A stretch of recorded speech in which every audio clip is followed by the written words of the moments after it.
태양이신 예수 그리스도잖아요. 예수님 의의 태양이라고 해서 결국 태양이 떠오를 때 정말 주님께서 다시 오실 것을 생각하고 또 지릴 때 우리를 위해서 십자가에 지신 주님을 생각하는 그런 마음으로 이제 우리 김영희 목사님 자주 그런 얘기 하시죠?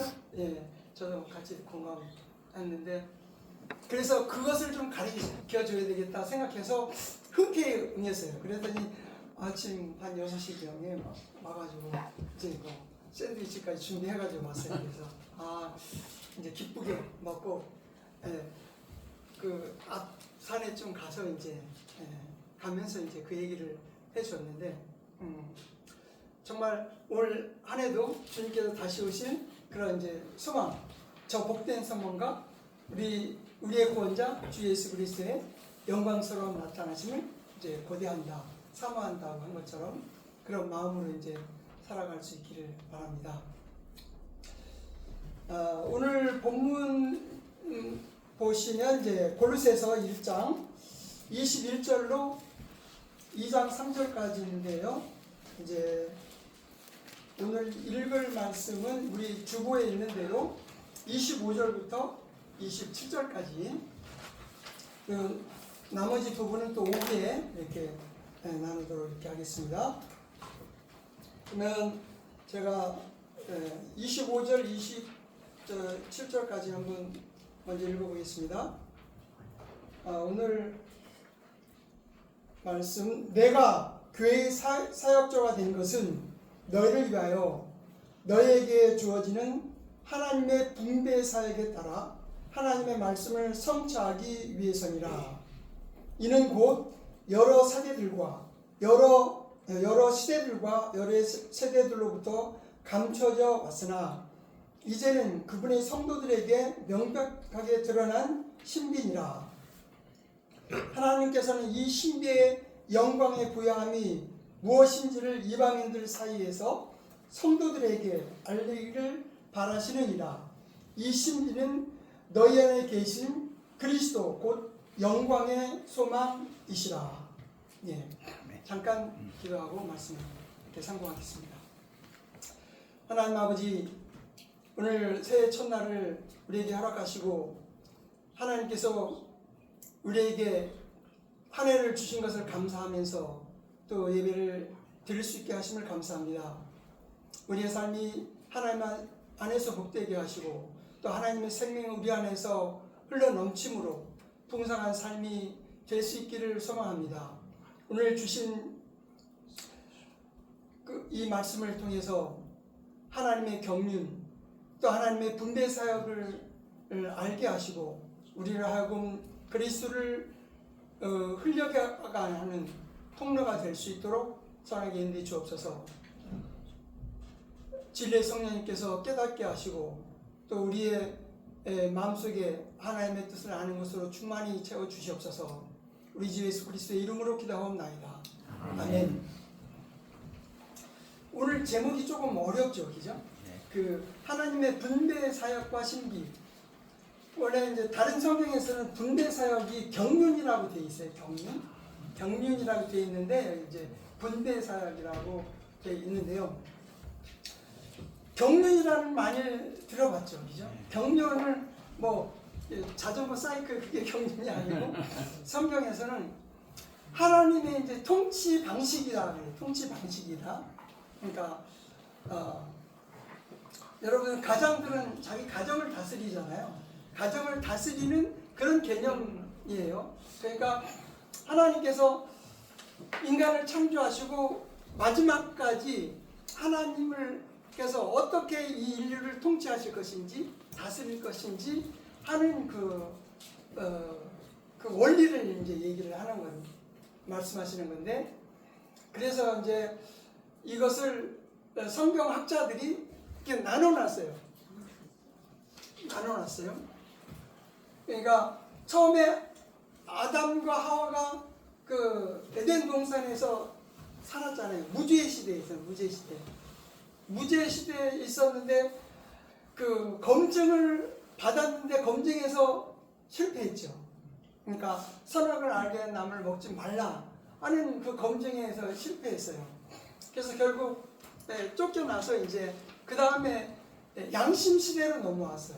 그러니까 선악을 알게 하는 나무라는 게 선과 악을 분별한다는 거잖아요. 그러니까 결국 선악과를 먹다 보니까 인간이 이제 선악을 알게 됐단 말이에요. 그러면 선악이라는 게 양심이란 말이에요. 양심에 따라서 이제 살도록 하나님께서 이제 하셨는데, 첫 번째 아담과 하와의 아들이 가인이잖아요. 가인 첫 번째부터 실패했죠, 그죠? 아벨 자기 동생을 죽이고 미움, 다툼, 시기, 질투가 생겨서 죽이고 결국은 또 실패를 하게 되잖아요. 그래서 이제 결국 그들이 쭉 노아 시대까지 이어진단 말이죠. 그래서 심판을 받았잖아요. 그리고 다시 이제 인간 정부 시대가 돌아왔어요. 인간에게 이제 하나님께서 통치권을 맡겼어요. 이게 통치를 맡겼어. 그래서 사람이 죄를 지으면 벌을 할 수 있는 권한을 국가에게 줬단 말이죠. 그런데 신할 평야에 사람들이 모여가지고 결국 바벨탑을 쌓으면서 또 하나님이 멀리 퍼져 나가서 번성하라고 했는데 하나님을 대적하는 그 바벨탑을 쌓아서 또 하나님이 이제 언어를 혼잡게 해서 이제 멸하셨죠. 그래서 또 실패했죠. 그러니까 그 다음에 이제 아브라함으로 이어지는 족장 또는 언약 시대라고 그래요. 족장. 그래서 아브라함이 하나님을 믿으니 그 믿음을 의로 여기셨다. 그래서 이제 그 다음에 하나님께서 가나안 땅을 주시겠다는 언약을 세우시고 이삭, 야곱으로 이어지잖아요. 그런데 결국 그 가나안 땅을 주시겠다는 약속이 결국 애굽으로 가면서 이제 먼 옛날이 됐잖아요. 그래서 결국 거기서 또 실패하게 됐어요. 하나님께서 다시 또 이제 끌어내서 시내산에서 이제 율법을 주시죠. 그러면서 언약 시대가 됐잖아요. 언약 시대가 됐어요. 그래서 언약을 지키도록, 그다음에 하나님의 특별한 백성들에게, 그러니까 기존에 이방인들이 있는데 하나님의 백성, 독특한 백성으로, 거룩한 백성으로 살아가도록 언약을 주셨단 말이죠. 그래서 이제 그래서 지키도록 했는데 지켰어요? 제대로 못 지켰죠. 그래서 바벨론의 포로가 되어버렸잖아요. 그죠? 포로가 됐고 다시 와서 결국은 예수 그리스도 기다리던 메시아가 왔는데도 불구하고 메시아까지도 십자가에 넘겨버리고, 그래서 이제 또 실패를 하게 됐죠. 그래서 율법 시대 실패했어요. 그 다음에 이제 현재 시대를 이제 은혜 시대, 교회 시대라고 부른단 말이죠. 교회 시대는 이제 하나님의 그 통치 방식이 조금 바뀌었단 말이에요. 저는 이따 좋은 자세히 설명을 드리겠는데, 그래서 그 다음에 이제 그 율법 시대가 그리스도의 십자가에서 끝났어요. 그리스도의 십자가까지가 율법 시대란 말이에요. 그 다음에 이제 교회 시대, 은혜 시대가 돼서 예수님께서 우리를 위해서 다시 오신단 말이에요. 다시 오셔서 우리가 휴거되고 이 땅에는 7년 환란이 있고 그 다음에 왕국 시대가 이루어지는 것이 이제 7번 경륜, 왕국 경륜이라고 부르게 돼요. 그래서 그렇게 이제 나눠놨어요. 우리 세대주의를 연구하는 그 학자들이 이렇게 나눴어요. 그러다 보니까 지금은 그 5 경륜 지나갔고 6번째 교회 시대, 은혜 시대가 됐잖아요. 그래서 이제 마지막 경륜만 남은 상태인 거죠. 그러면 지금 왜 이 표평에서는 분대 사역이라고 했나? 왜 분대 사역? 분대 사역이라는 말은 처음 들어보죠. 이 디스펜세이션 경륜을 이제 분대 사역이라고 했는데, 그 다음에 또 여기 오늘 본문에서도 이제 이 신비는 너희 안에 계신 그리스도 영광의 소망이라. 그러니까 결국 신비라는 말로도 얘기하고, 그래서 결국 오늘의 중요한 포인트는 뭐냐면은 크라이스트 인 유, 너희 안에 계신 그리스도, 이것이 이제 오늘의 중요한 포인트입니다. 그러니까 이제 그리스도, 너희 안에 계신 그리스도. 우리 한글로 쓰기가 너무 길어서 이제 영어로 써서 죄송합니다. 그러니까 너희 안에 계신 그리스도. 지금 우리가 이제 신앙생활 할 때 어떻게 생각하냐면 십자가에 달리신 그리스도. 그래서 이거는 크라이스트 온 더 크로스이죠. 크로스. OSS. 십자가에 달리신 그리스도가 이제 그 주 신앙의 어떤 대상이었고 신앙이었어요. 그런데 사도 바울이 여기에서는 지금 크라이스트 인 유를 강조하고 있다고요. 인 유, 너희 안에 계신 그리스도. 그러니까 이제 믿음의 대상이 이제 그리스도, 십자가에 달리신 그리스도로서는 다 표현이 안 되는 거죠. 너희 안에 계신 그리스도가 핵심이라는 거예요. 그러면 이것을 좀 다시 이제 전에 말씀 여러 번 드렸는데 세 가지 그림 생각나시죠? 네. 세 가지 그림. 이것은 나를 돌아보는 이정표이고, 우리가 신앙생활 마지막 할 때까지 꼭 점검해야 될 그런 지표가 됩니다. 이제 우선 다시 한번 이 그림만, 지금 내 인생이라고 생각해요. 인생인데 아까 온더 크로스, 예수님이 십자가에서 돌아가셨죠. 그래서 이제 계시록 3장 20절에서 볼지어다 내가 문 밖에 서서 두드리노니 누구든지 내 음성을 듣고 문을 열면, 누가 열어요? 사람이 열어요. 사람이 열어요. 사람이 열면 내가 그에게로 들어가. 그러니까 내가 열고 하나님 예수님께서 들어오시는 거죠. 그래서 이제 내가 열었어요. 그죠? 여러분, 내가 예수 그리스도를 내 안에 들어오십시오 하고 마음문을 연 경험이 있어요? 한번 손 들어보세요. 간증으로. 있어요? 다 있으시죠.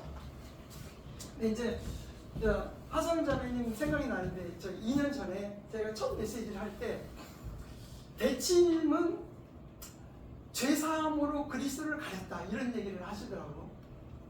그 말씀하신 거 기억나시죠? 그 굉장히 이제 그 의미 있는 말이에요. 그러니까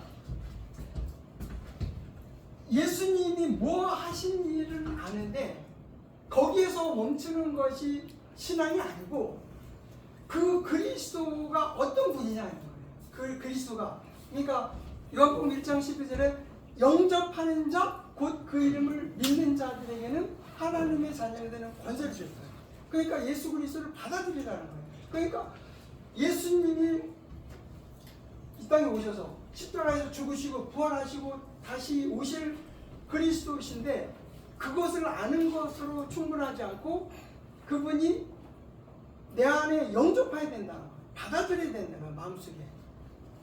그러니까 이제 요한일서 5장 11절에서 13절, 저는 이제 옛날 성경 구절로 외우기 때문에 조금 다를 수 있어요.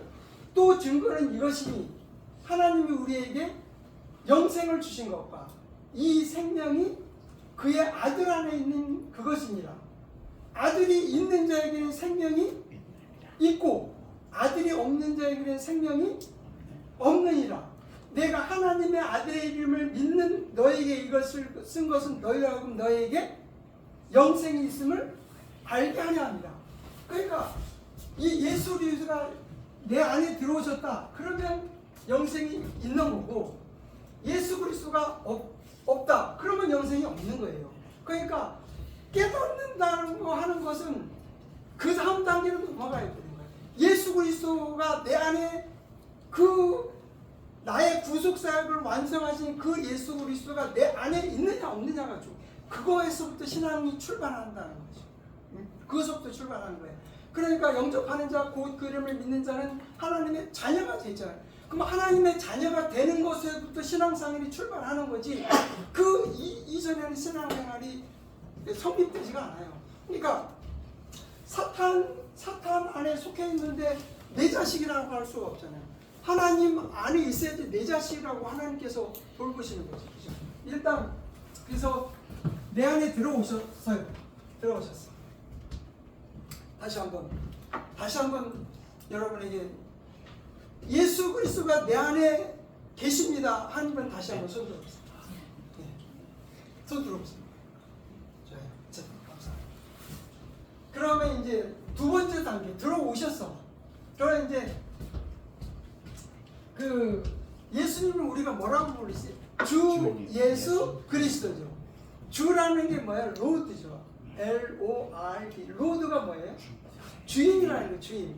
그럼 주인 옛날 그 이제 우리 조선시대 이런 데 보면 주인과 뭐 종 관계가 있잖아요. 그리고 사극에 보면은 이제 왕이 뭐 어디 자기 어떤 신하나 아니면 또 왕비를 방문하게 되면은 그 앉아있던 자리에서 내려오죠. 내려오면 왕이 그 자리에 딱 앉잖아요. 그러면서 이제 할 말 하잖아요. 그런 의미라는. 그러면 이제 왕은 통치자이죠. 주인이 통치자예요. 그러면 이제 예수님이 들어오셨는데 예수님이 통치자냐 내가 통치자냐로 이제 그 신앙생활이 시작이 된단 말이죠. 예수님이 통치자냐 내가 통치자냐.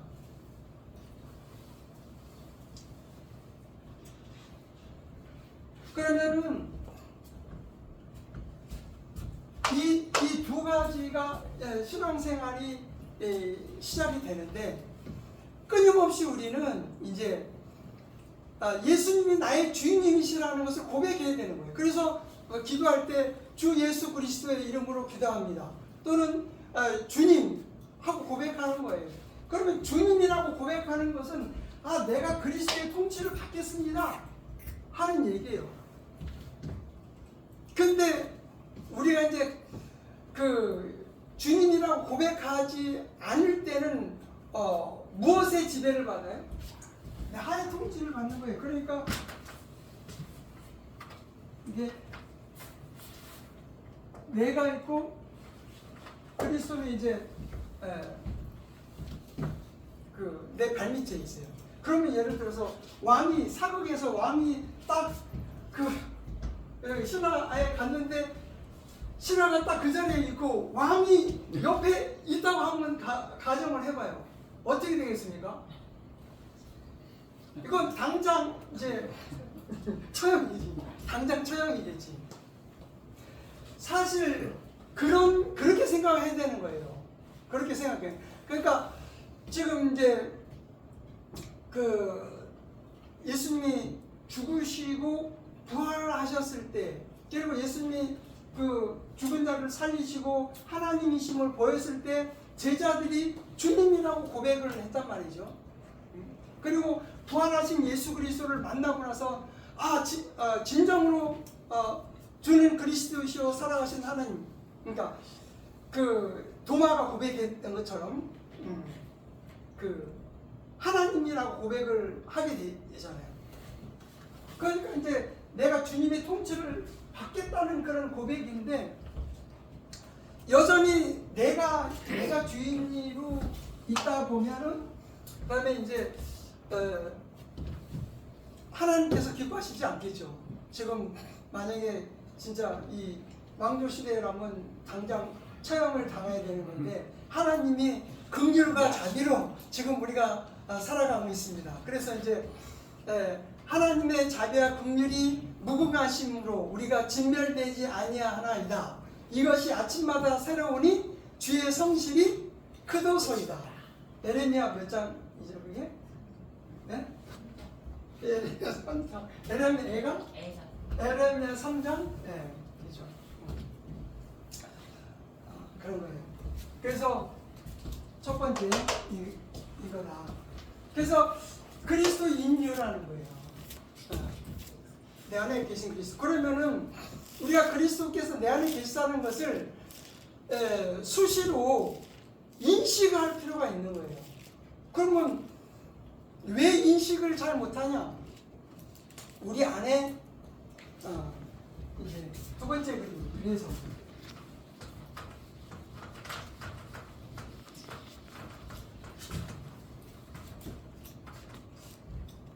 우리 이제 너무나 많이 제가 그렇기 때문에 좀 지루하실지도 모르겠어요, 그죠? 지루하실지도 너무 많이 그래서 영, 혼 지금 우리가 예수 그리스도를 영접할 때 우리 영 안에 예수 그리스도 혹은 성령님 혹은 하나님의 영이 이제 우리 안에 들어와 계신다는 거죠. 그런데 우리는 지금 이 혼이라는 우리가 혼으로 살아간다고 그랬죠? 혼은 지정의라고 그랬어요. 지가 뭐라고 했어요? 마인드. 정은 핫. 및 의지. 그러니까 우리의 혼이라는 건 지금 우리가 나를 의식하는 거예요. 내가 나를 의식하는 거예요. 내가 혼으로 살아가요. 내가 어쨌든 밥 먹고 말하고 행동하고 뭐 운전하고 하는 게 모두 혼으로 살아가는 거예요. 이 혼으로. 그러니까 여기가 마인드고 여기 마음이 하트라고 그다음에 내가 의지를 표현하잖아요. 의지. 그래서 이제 의지. 이것은 전부 크게는 마음의 컨트롤 타워라고 하는데, 근데 지금 그러면 우리가 아까 첫 번째 그림에서 예수 그리스도를 영접을 해서 그리스도의 통치를 받아 산다는 의미는 내가 내 영혼을 혼이 내 의지를 성령님께 드려서 이제 통치를 받는다는 거예요.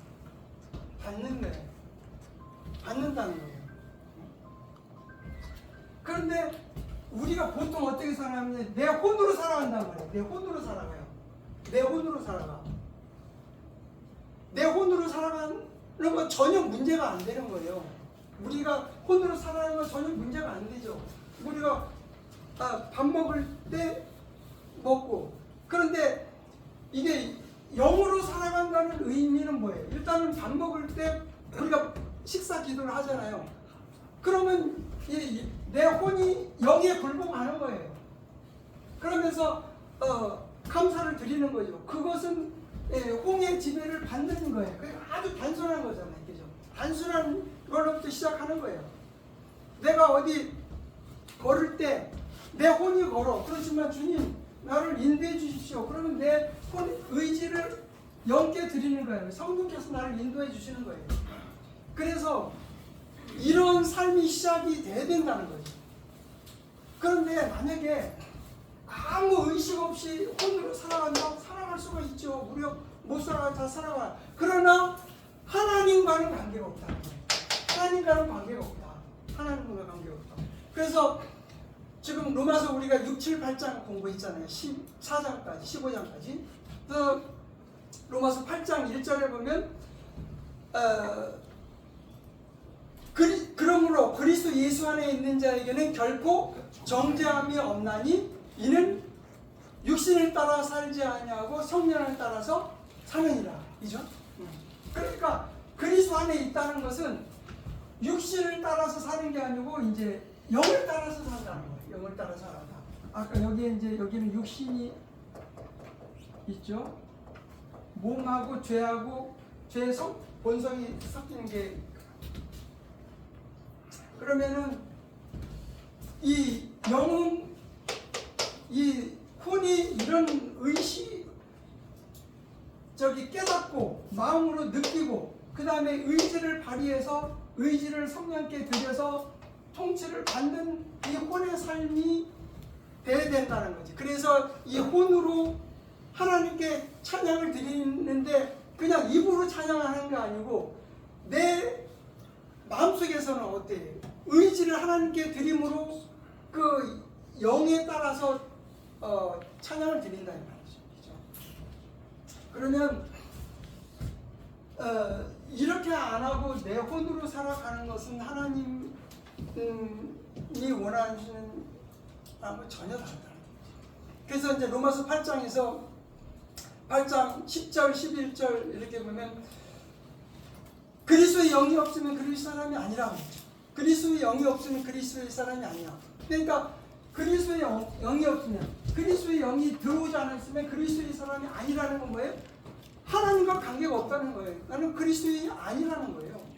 하나님이 내 자녀라고 봐주지 않는다는 얘기예요. 그러면 이제 그래서 우리가 끊임없이 그럼 그리스도의 통치, 성령의 통치를 받으려고 의지를 드려야 된다. 의지. 그래서 이제 여기에서 그리스도인의 삶을 능동적 수동이라고 표현합니다. 능동적 수동. 능동적 수동이라는 게 뭐예요? 내 혼이 의지를 드리면 성령께서 우리 영이 우리의 혼을 지배하게 되고 혼이 몸을 지배하게 돼서 우리가 찬양도 하고 하나님의 일을 행하죠. 그러니까 내가 능동적으로 하나님께 드리는 역할이 있어야지 그 하나님께서 나를 통치하신다며, 그게 수동이라는 말이에요. 그래서 그리스도인의 삶을 능동적 수동이라고 표현하는 거예요. 그러면 능동적인 게 없으면 수동이 와요? 안 오지. 능동적인 게 없으면 수동이 안 와요. 그러니까 내 의지를 하나님께 드리고 하나님 인도해 주십시오. 하나님 내 영광을 받아 주십시오. 주님 저를 인도해 주십시오. 하고 의지를 드릴 때에 수동이 된다는 거예요. 하나님께서 나를 지배하시고. 그래서 그것이 갈라디아서 2장 20절에 그렇게 나와요. 내가 그리스도와 함께 십자가에 못 박혔다. 뭐가 못 박혔어요? 옛사람이 못 박혔죠. 그런즉 이제는 내가 산 것이 아니요 내 안에 그리스도. Not me, but Christ. 내가 아니고 그리스도야. 그리스도께서 내 안에 사신다.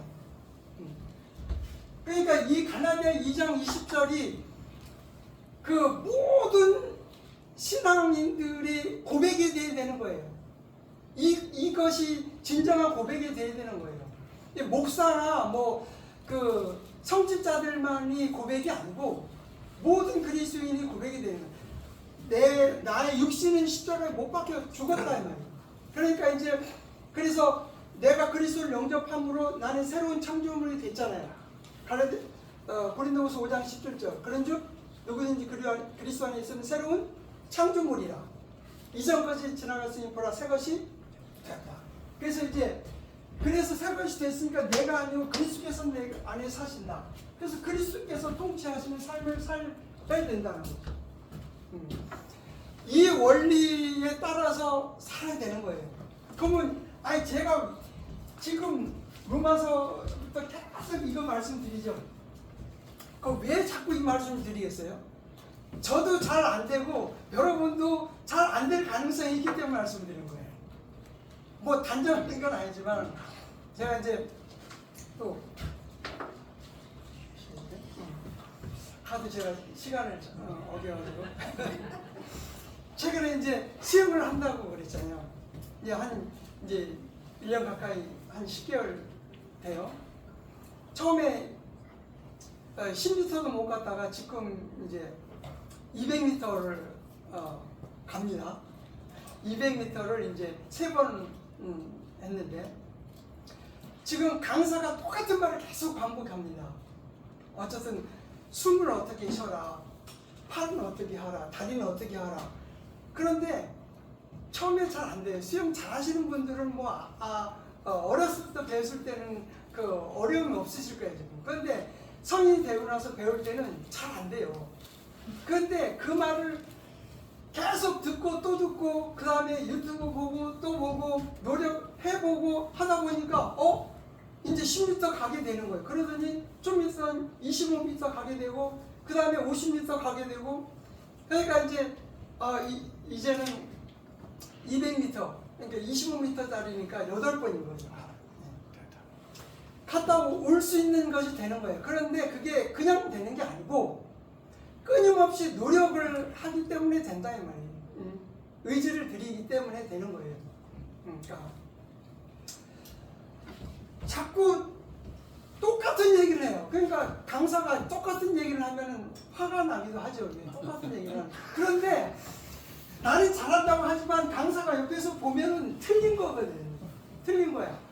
고개를 이렇게 들면 안 되는데 자꾸 이렇게 들고 이렇게 들으라고 하고 그러잖아요. 팔을 쭉 뻗으라고 하는데 이게 안 뻗어져요. 그러면 안 된다. 쭉 뻗으라고. 이게 똑같은 것을 반복을 해준단 말이죠. 그래서 반복하는 거예요. 반복을 할 수밖에 없어요. 저도 마찬가지. 여러분도 이 원리가 그대로 될 수가 없어요. 왜 그러느냐 이 말이에요. 왜 그러느냐면 우리가 이 육신에 더 친숙하기 때문인 거예요. 육신에 더 친숙하기 때문에 그렇다는 거예요. 그것을 우리가 알아야 되는 거예요. 내가 영이 성령께서 내 안에 계시지만 우리의 몸은 육신에 더 친숙해 있다는 거예요. 그래서 우리의 그 혼은 이 육신의 영향을 더 많이 받는다는 거예요. 육신의 영향을 받는다는 거예요. 육신의 영향을 받아. 그래서 우리가 의지적으로 육신의 통제를 받지 않기 위해서는 어떻게 해요? 적극적으로 성령의 통제를 받는 것밖에 없어요. 그러니까 축구할 때도 보면 공격이 수비라고 그러잖아요. 그죠? 적극적인 공격을 하면 수비가 되는 거예요. 내가 적극적으로 의지를 들이면 육신에서 해방될 수 있는 거죠. 그래서 끊임없이 이런 원리에 따라서 살도록 우리가 의지를 들여야 된다. 이제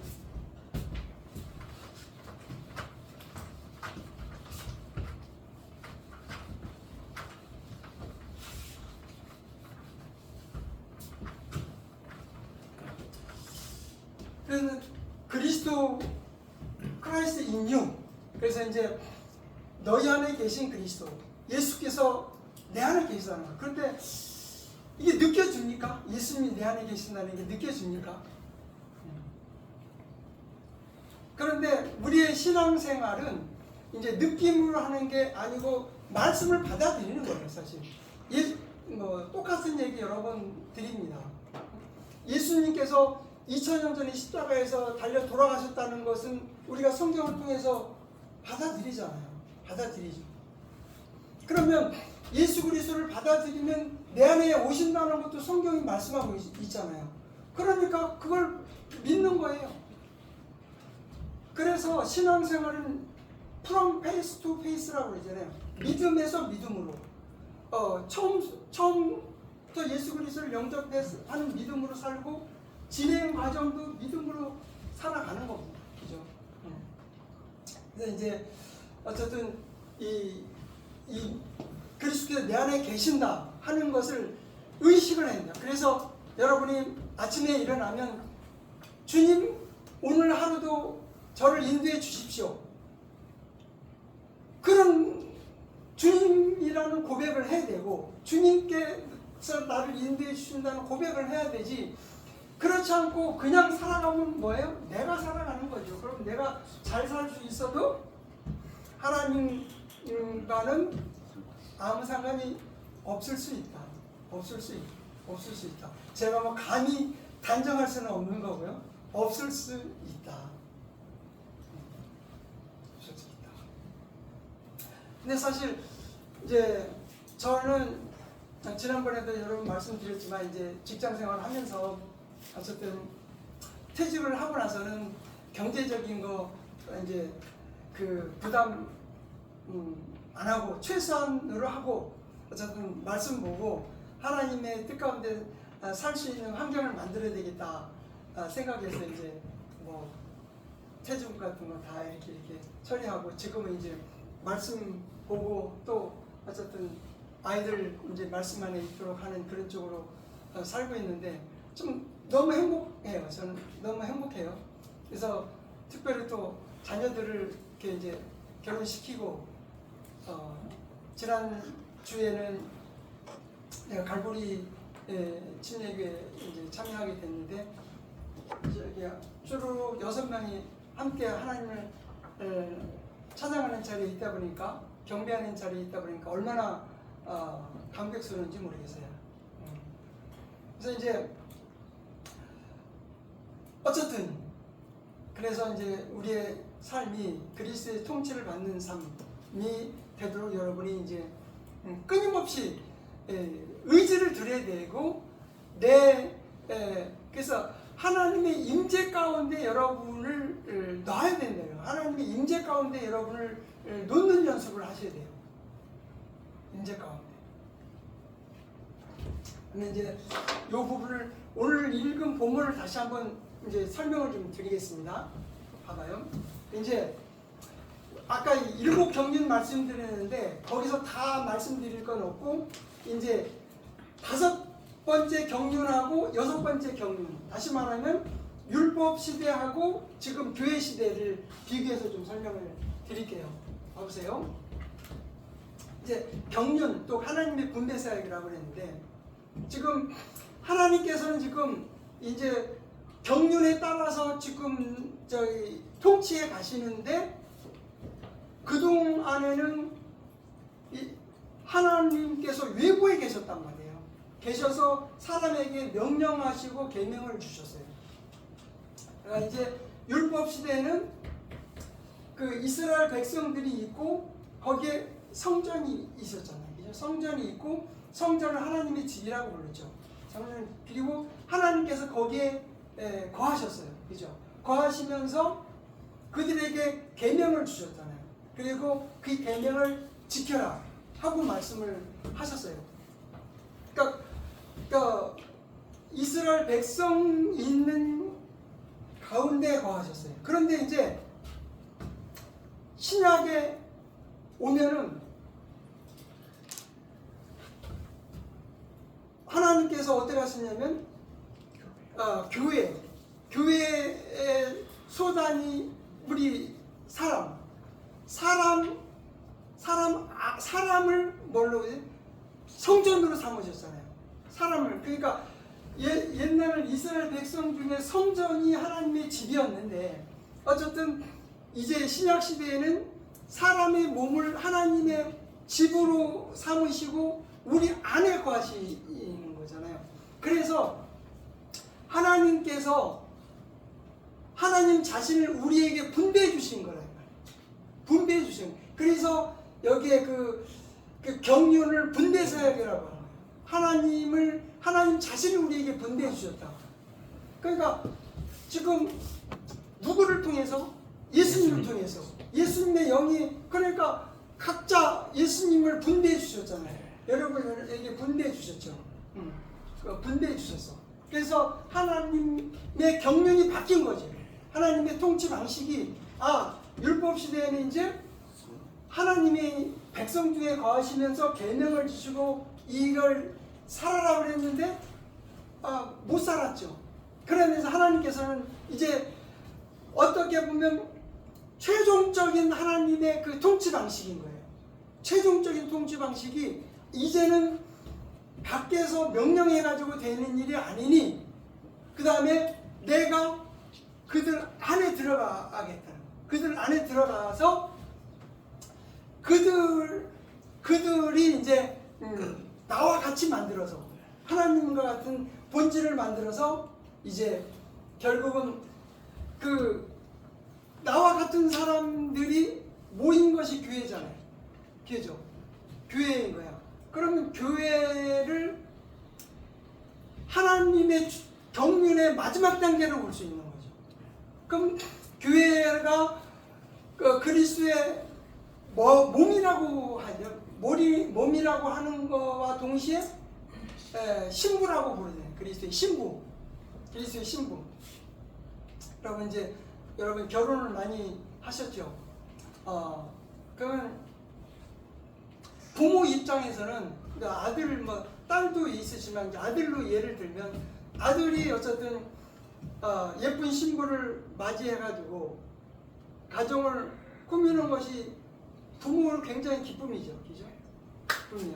그리고 이제 우리도 지금 우리 막내 아들을 이제 결혼시켰어. 그래가지고 우리는 제주도밖에 이제 그 여행을 못 갔는데 몰디브를 갔다 그래요. 몰디브가 어딘가 봤더니 굉장히 또 신혼부들한테는 굉장히 인기 있는 곳이라고 해요. 저기 대서양에 밑에 섬 곳인데 갔다 왔어.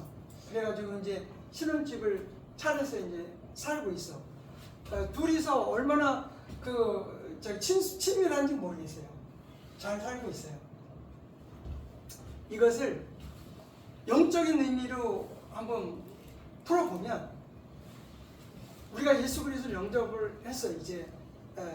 그래가지고 그 전체 그리스도인 전체를 하나님께서는 그리스도의 신부라고 부르죠. 그러니까 우리는 하나하나의 그 지체들이죠. 신부라고 부르는데, 그러면 휴거가 되면은 공중에서 혼인잔치가 있어요. 혼인잔치가 있어. 그죠? 혼인잔치가 있어. 그럼 혼인하고 나면은 신혼여행을 가야 되잖아요. 그럼 우리가 신혼여행이 어디예요? 신혼여행이 이 땅에 1000년 동안 이루어지는 게 신혼. 나 그래가지고 이번에 이 아들 결혼시키면서 이게 그러면 우리의 신혼여행지가 천년왕국이 우리의 신혼여행지구나, 이런 생각을 하게 된 거예요. 그죠? 그 신혼여행지 우리 아들 일주일 열흘 갔다 왔다고 그러는데 열흘이 문제가 아니고, 이 땅은 지금의 땅이 아니고 완전히 이곳도 새하늘과 새 땅에 버금가는 곳이죠. 왜냐하면은 저주가 사라지고 그 다음에 모든 짐승들이 이제 살아난 것이 없어지고 같이 살아간단 말이죠. 그죠? 독사굴에 아이가 넣어도 물지 않고, 그 다음에 사자가 이리하고 함께 노는 그런 곳이 된단 말이에요. 그 다음에 모든 악이 멈춰지는, 사탄이 무적행 속에 갇혀지는 이곳에 이제 1000년 동안 우리가 이제 그 신혼여행을 딱 왔다가 그 다음에 이제 신혼집으로 들어가야 될 거 아니에요. 신혼집이 어디예요? 새 하늘과 새 땅의 새 예루살렘이잖아요. 새 예루살렘이 우리를 위해서 마련한 신혼집이라는 거예요. 그래서 그곳에는 아버지가 계시고 우리의 신랑인 그리스도가 계시고, 그 요한계시록 21장 22장에 있는 그 놀라운 곳, 진주문, 그 다음에 황금으로 되어 있는 그 다음에 철마다 12가지를 맺는 이런 곳을 우리가 이제 묘사되어 있는데, 이곳이 우리의 신혼집이라는 말이죠. 그러니까 이런 신혼집에서 살 소망 가운데 우리가 살고 있는 거잖아요. 얼마나 감격스러워요, 그죠? 근데 이게 꿈이 아니잖아요. 우리가 언제 한번 죽게 되잖아요. 죽게 되는데, 죽은 이후에 우리에게 이런 소망이 있다는 것이 얼마나 감격이에요. 그래서 여기서 봐요. 그 골로새 1장 27절 마지막에 보면, 이 신비는 너희 안에 계신 그리스도 곧 영광의 소망이니라. 그리스도께서 우리 안에 계시다는 것이 신비인데, 영광의 소망이라는 건 뭐예요? 우리가 영광에 이르게 되는 보증이 그리스도라는 거예요. 그리스도가 우리 안에 계시기 때문에 그리스도 인해서 우리가 영광에 참여하게 된다는 거. 그러니까 영광의 소망인 거예요. 그리스도가 영광의 소망이다. 그런데 그리스도를 모시고 있으면서 이게 미운 낙전 시기 질투로 살아간다면 얼마나 불행한 거예요. 이게 이 왕을 모셔놓고 왕 보고 저기 왕이시여 좀 내 발치에 좀 계십시오. 제가 조금 통치하겠습니다. 이런 무례가 어디 있어요? 그죠? 우리가 생각하면 너무 무례하지 않아요? 그래서 우리가 그렇게 살아갔어요. 저도 똑같은 사람이고 살아가죠. 그러나 하나님께서 원하시는 게 아니란 말이죠. 그죠? 그러면 하나님께서 원하시는 게 뭐예요? 그리스도의 우리 안에 들으셔서 그리스도의 충만하심에 장성한 분량까지 이루도록 하는 것이 하나님께서 원하시는 것이란 말이죠. 그죠? 원하시는 것이고, 사도 바울이 교회가 하나님께 이제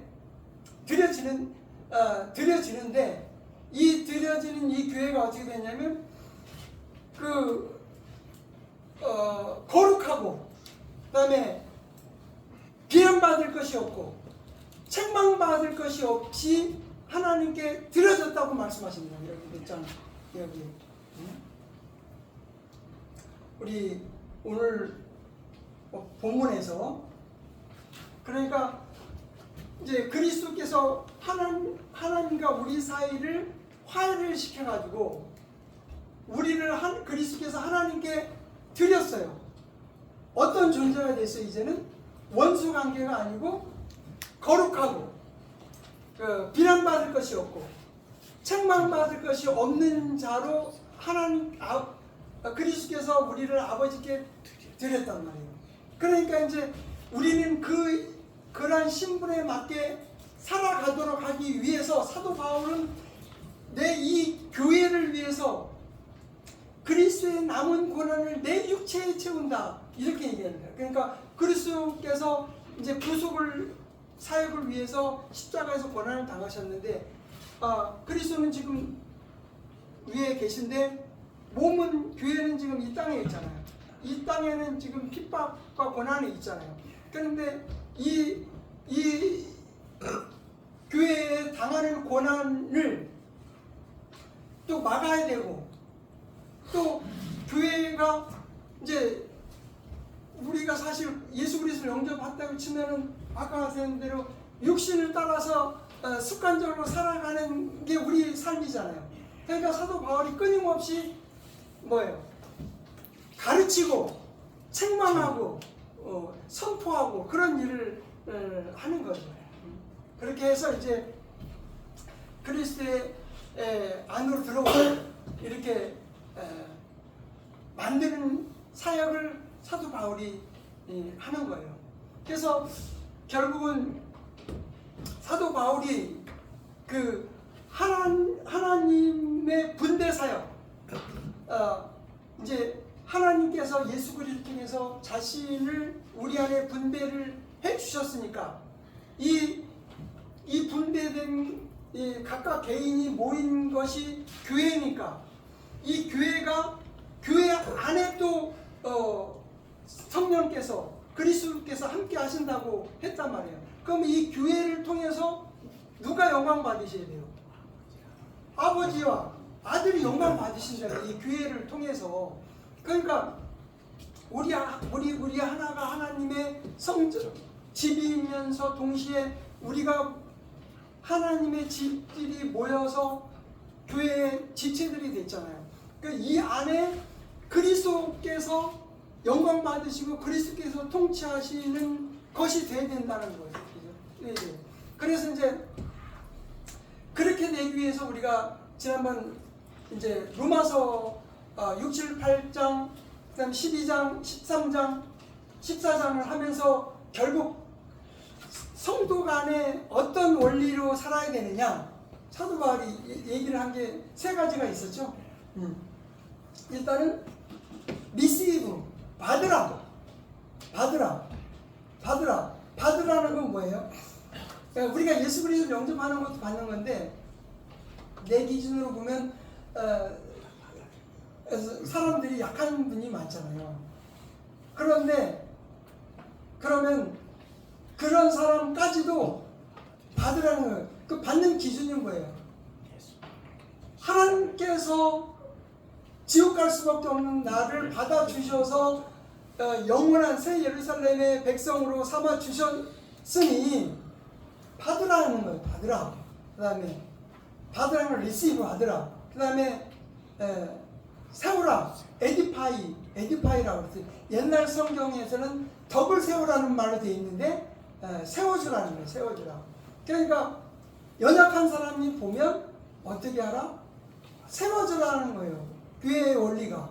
그러니까 사도 바울이 그리스도의 남은 고난을 내 육체에 채운다고 하는 것은 끊임없이 세워지기 위해서 고통하는 거예요. 때로는 아버지로, 때로는 어미로, 그 다음에 기잖아요. 지금 우리 애들 키우는 거 보지만은 말 듣습니까? 잘 안 듣잖아요.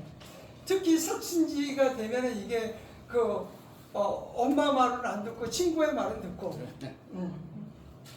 근데 우리가 언제까지 영적인 사춘기에 있으면 되겠어요? 언제까지 영적인 사춘기에 있으면 안 되겠잖아요. 그래서 이제 그 에디파이라는 덕을 세워줘야 되는 거예요. 이게 그러니까 그게 사도 바울이 했던 원리가 우리도 이제 우리가 예수님이 우리 안에 계시잖아요. 그러면 예수님의 영이 예수님이 흘러나와야 되는 거지. 그게 분배. 그것도 또 분배가 돼야 되는 거예요. 그러니까 하나님께서 자기의 영을 우리 안에 분배해 주셨어. 그러니까 그 영이 또 우리 안에 흘러나가게 하는 것이 분배 사역인 거죠. 그러면 야고보서에 보면 한 입으로 단물과 쓴물이 나올 수 있느냐 하고 책망을 하잖아요. 그죠? 그러니까 그럴 수밖에 없는 것이 우리 인간임에도 불구하고 우리는 단물이 나오도록 해야 되겠죠. 쓴물이 언제까지 나오면 안 되겠잖아요. 그죠? 그래서 이제 그 다음에 에디파이바, 그 다음에 기쁘게 하라. 프레이즈, 기쁘게 하라. 그러니까 다른 사람을 기쁘게 하라. 이런 권면을 하는 거예요. 왜냐하면 교회에는 다 어린 연약한 사람들이 있기 때문에. 그러니까 구속받았는데 신분적으로는 거룩하고 비난받을 것이 없고 책망받을 것이 없는 자로 하나님께 드려졌는데 정말 우리의 상태는 그 육신이 우리 안에 있고 지배를 받다 보니 끊임없이 그러니까 이제 서로를 기쁘시게 하는 그 역할을 하라. 사도 바울이 이제 권면하고 있죠.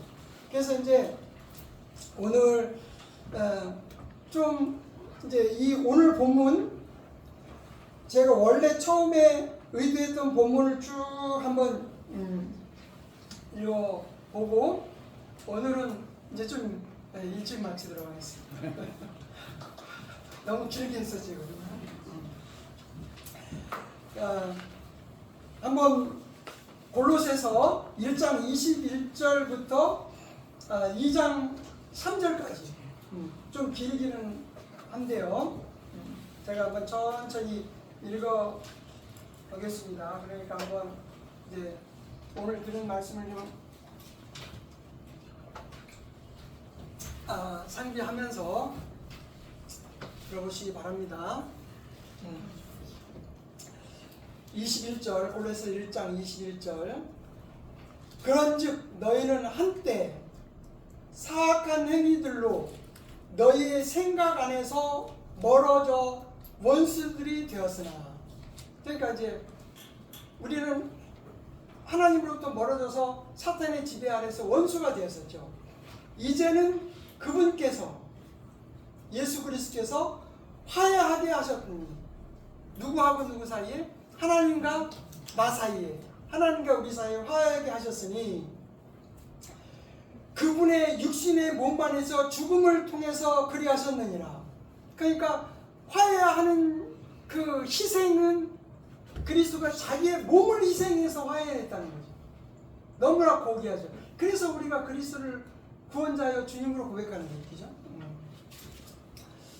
이는 너희를 그분이 목전에서 거룩하며 비난할 것이 없고 책망할 것이 없이 제시하려 하십니다.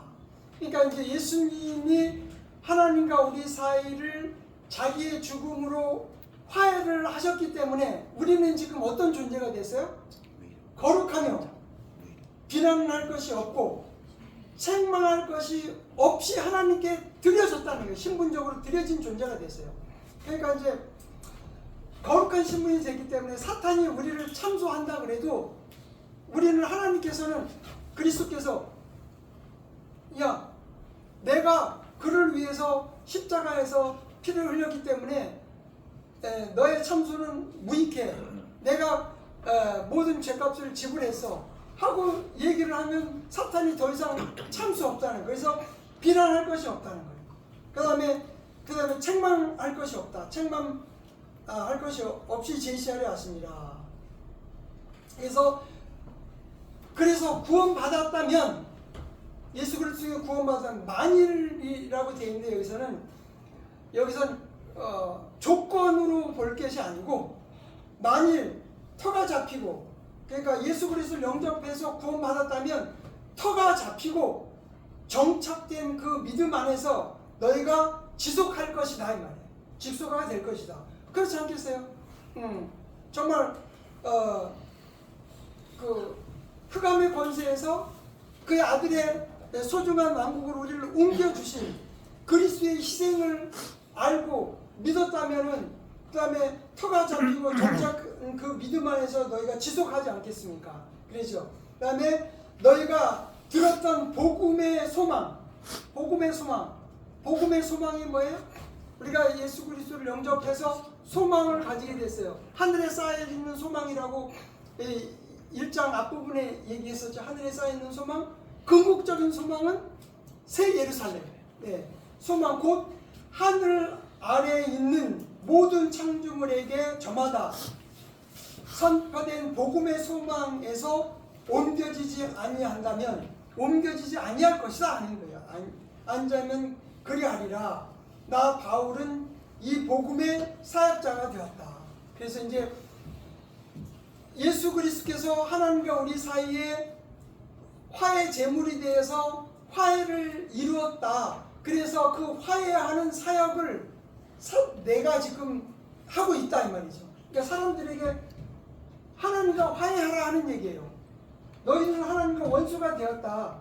그러니 화해하라. 만약 원수가 된 상태에서 그냥 있으면 어떻게 돼요? 불과 이왕으로 탄 호수에서 자기의 몫을 받으리니 이것이 둘째 사망이라. 둘째 사망의 해를 받을 것이니 하나님과 화해하라. 그래서 그 화해 사역을 내가 맡았다 하는 거예요. 내가 이제 너희를 위하여 나의 고통들을 크게 기뻐하며 그다음에 그분의 몸된 교회를 위하여 그리스도의 고난들 이후에 있는 것들을 내 육체 안에 가득 채우는도다. 내가 교회의 사역자가 된 것은 지금 그리스도의 몸, 그리스도의 신부로서의 교회의 사역자가 된 것은 너를 위해 나에게 주어지는 하나님의 분배 사역에 따라서 하나님의 분배 사역, 즉 하나님의 자신을 우리에게 분배해 주신 그 사역 따라서 하나님의 말씀을 성취하기 위해서니라. 즉 이제 청지기로서의 그 사역을 감당한다는 거예요.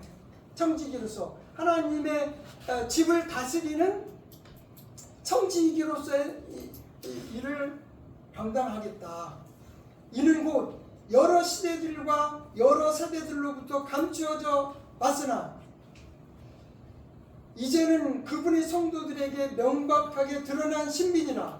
지금 이 교회를 얘기하고 있는 거예요. 지금 25절에 내가 교회의 사역자가 된 것은 하면서 교회라는 것은 지금 옛날 예언자들에게 계시가 안 됐죠.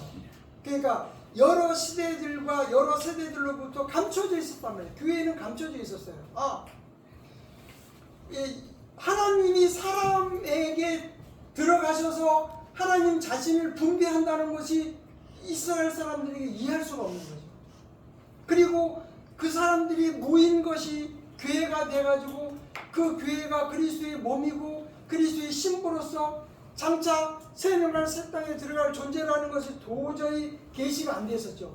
이제는 계시가 됐다는 거예요.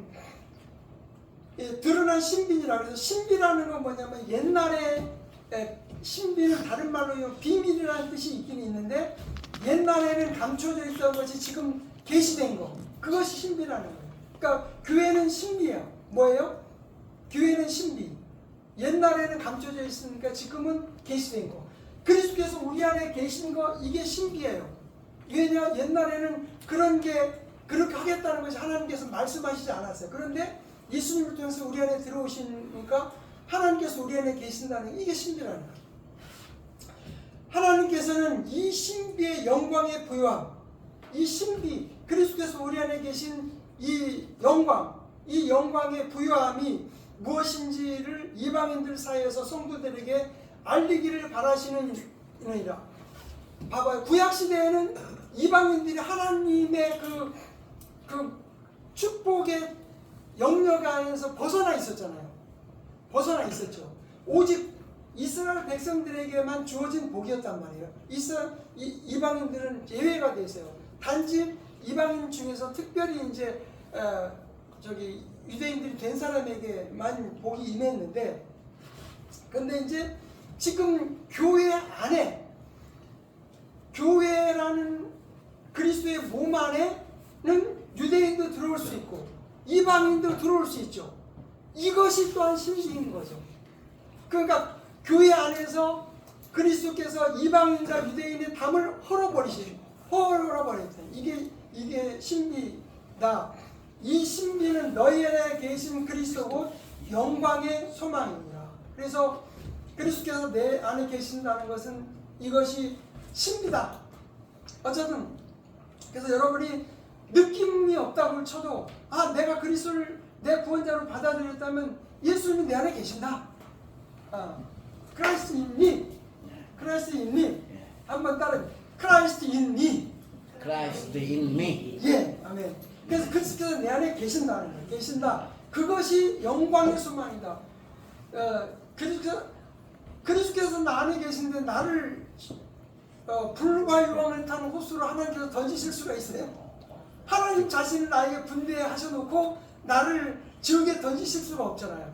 그래서 영광의 소망인 거라요. 그래서 이제 내 안에 계신 그리스도를 통해서 그리스도의 실체 안에 이르는 거죠. 지금은 이제 실체가 아니지만 그리스도의 실체에 이르게 된다는 거죠. 그래서 우리가 모든 사람에게 저마다 경고하고 또 모든 지혜로 모든 사람에게 저마다 가르치면서 그물을 선포하느니라. 이는 우리가 모든 사람들을 저마다 그리스도 안에서 완전하게 제시하려 합니다. 그래서 이제 우리가 거룩하고 비난받을 것이 없고 책망받을 것이 없는 자로 하나님께 드려지기는 했는데 우리가 육신이 우리 안에 있기 때문에 우리는 여전히 불안한 상태가 있지만 그래서 그리스도 안에서 완전하게 제시해야 합니다. 완전하다는 건 뭐예요? 여기서 퍼펙트, 여기서 영어로 퍼펙트. 퍼펙트라는 것은 초보자가 초보 운전이죠. 우리가 뒤에 이제 초보 운전 그러는데 얼마큼 지나면 이제 다 뛰어버리죠. 나는 이제 좀 초보 운전 벗어났다. 그것이 퍼펙트예요. 말하자면. 그러니까 야구에서 저 퍼펙트 게임이라고 주로 많이 하죠. 그죠? 이 투수 던지는 것에서 어느 정도 수준이면 퍼펙트 게임을 했다 이렇게 하는 것처럼, 그러니까 여기에서는 완전이라는 말은 여기서 이제 퍼펙트라고 되어 있는 것은 성숙이라는 의미입니다. 성숙한. 좀 이제 여러분 결혼 처음 해서 새색시였을 때 집에서 막 그릇 깨고 뭐 하다 보면 제대로 못했죠. 그러다가 좀 지나면 이제 능숙하게 되죠. 그것이 이제 말하자면 그런 뜻인 거예요. 성숙하게 되는 거죠. 성숙하게. 그래서 성숙하게 제시하기를 원하시는 거죠. 그러니까 봐보세요. 예수 그리스도는 우리를 흠이 없고 비난받을 것이 없고 책망받을 것이 없는 자로 하나님께 우리를 이미 신분적으로 드렸어. 그런데 이제 교회는 이 땅에 남아있죠. 그런데 불안해. 근데 사도 사도 바울은 이제 이 교회를 위해서 교회가 성숙하게 되도록 가르치고 선포하고 책망하는 일을 내가 한다. 그렇게 얘기하는 거야. 이를 위해서 나 또한 내 안에서 막강하게 역사하시는 그분의 역사하심을 따라서 분투하며 수고하노라. 그래서 여기서 29절도 굉장히 중요한 원리가 있는데 뭐 시간 관계상 여기까지 했고요. 역사하심을 따라서 이제 수고한다. 그래서 우리가 이제 그 수고하는 것은 내 혼으로 하는 게 아니고 뭐라 해서 내 안에서 강력하게 역사하신 그분의 역사하심을 따라서 내가 수고하노라. 그럼 여기서는 그리스도께서 내게 아까 내가 의지를 드리니 그리스도는 나를 통치하시니 그 능력으로 내가 수고한다. 그 원리가 여기 나와 있는 거죠. 그래서 2, 3절도 있는데 이 부분은 이제 나중에 나누도록 하고요. 그래서 오늘 핵심은 그리스도께서 내 안에 계시다. 이것은 하나님의 분배 사역에 따라서 경륜이 바뀌었다. 구약 시대에는 하나님이 이스라엘 백성 가운데 거하시면서 율법을 지키라고 하셨는데 이제는 하나님께서 내 안에 들어오셔서 그분이 나의 생명이 되셨잖아요. 나의 생명이 되셔서 그분의 생명을 따라서 살아가도록 하셨단 말이에요.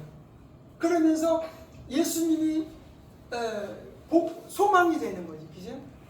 여기에서 영광의 소망이 되도록 해서 결국은 그 기쁨 가운데 하나님을 찬양하도록 하셨다.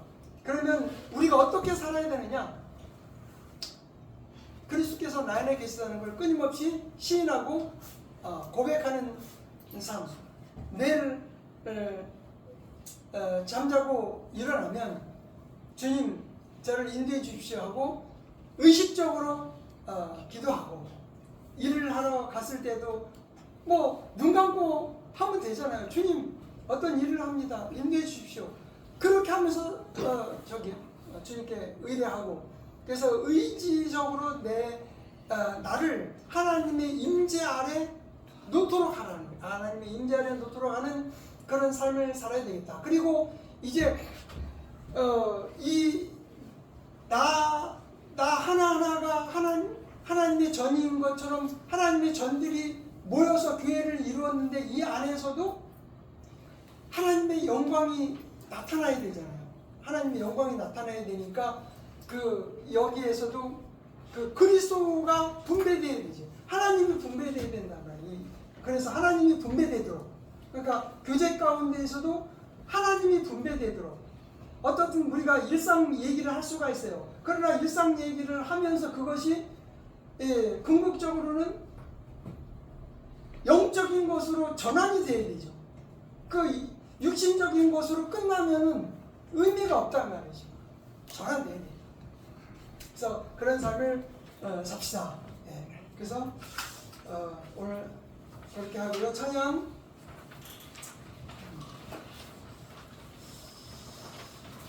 214장 찬양 하시기 전에 잠깐 동안 이제 우리 함께 기도를 한번 해보겠어요.